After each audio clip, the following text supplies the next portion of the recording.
Welcome. In today's quick and simple guide, I'll show you exactly how to pin a message you sent in Discord Mobile.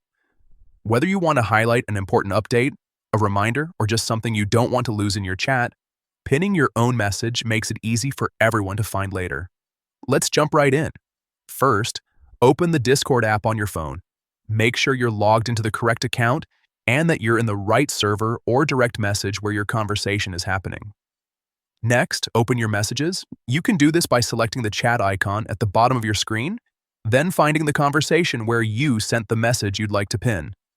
Now, open the user's chat if it's a private conversation, or navigate to the channel if it's inside a server. It's important you're in the exact chat where the message lives, since you can only pin messages from within the same chat or channel. Once you're there, scroll through until you find the message you want to pin.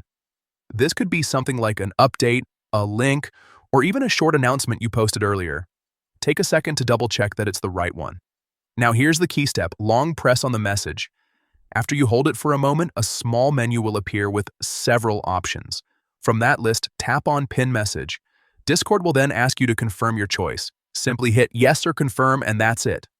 Your message is now pinned. It will appear in the Pinned Messages section for that chat or channel.